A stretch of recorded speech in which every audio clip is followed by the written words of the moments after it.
Hi, this is George with Snore and Gun Stocks. I'm going to continue on the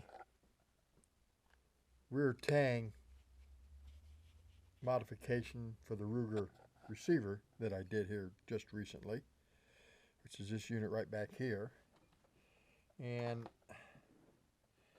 as most 1022 owners know, this action has a single takedown here in the front. And what that does is basically it goes into the stock.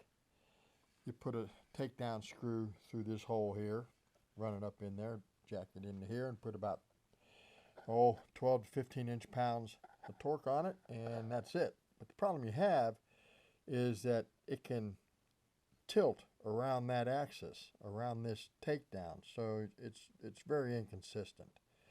Now, one of the things that gets done is we'll put a front pillar on the front takedown, and it's a bronze pillar that runs all the way from the escutcheon in the stock, which is this piece here. It's metal to metal all the way up, and then this face here contacts the bottom of the receiver. That helps because it takes the wood out of the equation, but you still have the problem of it not being supported very well. There's a lot of different techniques to take care of that. I prefer this technique. Why? Because it works for me, and it's a proven technique. What you do is you buy a Kid rear Tang off of Kid Innovative Design. This isn't a commercial for them, but they do make ridiculously good products for the 1022. Very knowledgeable people and easy to work with. Comes in a little box like this. You get the rear Tang, you get the stock escutcheon, you get the rear takedown bolt, and you get your little screw that holds the rear takedown in place. Anyway, I did this on another video, showed how we did that. Now, what we're going to need to do is we're going to need to modify this stock to accommodate that rear Tang. Let me set this over here a little bit. Of course, when we slip this in here, bang, it's not going to go, simply because it's the Tang's in the way. So we have to make an accommodation for it. Now, at present, this shelf in the back is hooked by the trigger for the 1022. Has a little gap in there. Let me walk over here and we'll get one.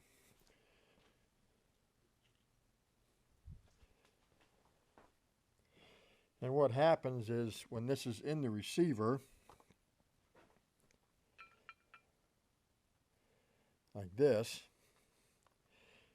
area here is supposed to cam over this shelf.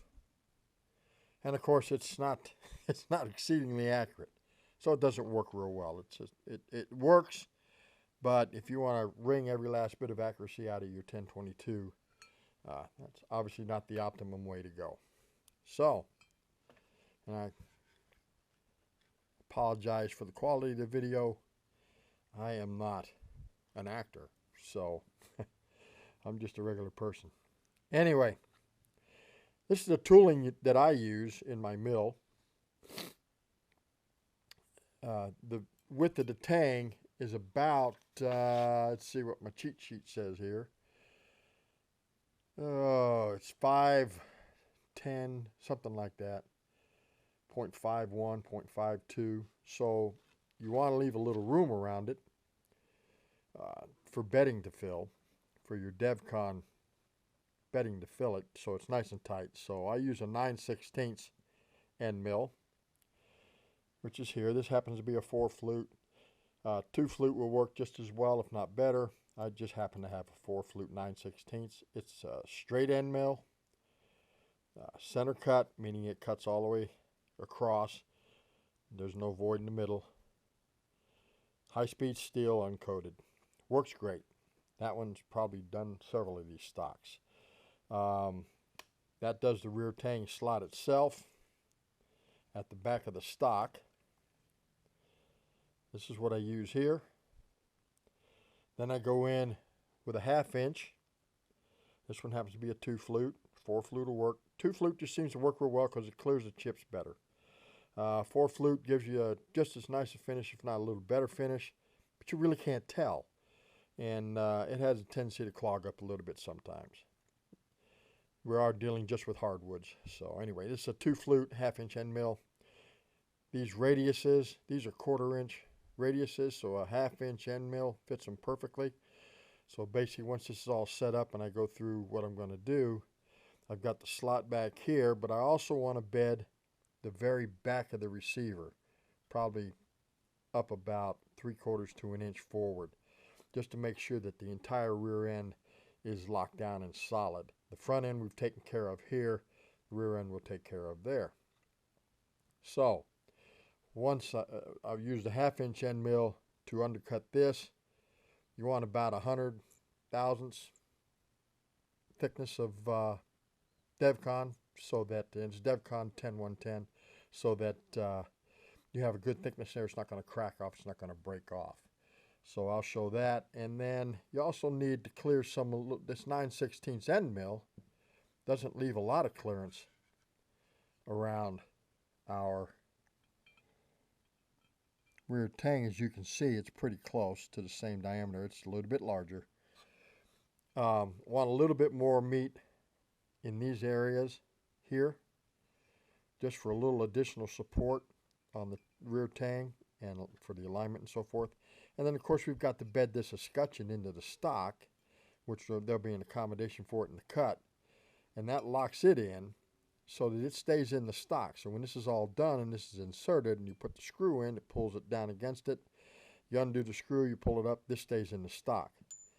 The other thing that it does that I will be doing is this rear shelf will be taken out because you will no longer need it. You're held by a rear takedown. You don't have to worry about a piece of wood that may or may not be to a tight tolerance to cam that into. So what you'll be able to do is take this straight up and out. That no longer needs it. You can cam it if you want, but it doesn't need to. You can go straight up and out. Okay, so this key seater, what it's for is it's a 1/2 inch wide here, so it'll fit through that slot that this is in. But at the same time, this is 3/4 of an inch, so that gives me an 1/8 inch undercut all the way around this. And I'll come up about 200 or 300 thousandths on it up here, and a little bit deeper back here, so that I end up with a slot that come over here to my cheat sheet board. So you'll end up with a slot that'll look like this.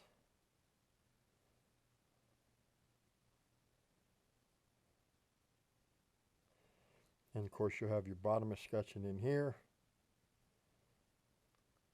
You have the screw that comes up through it. Rear tang sitting down in here.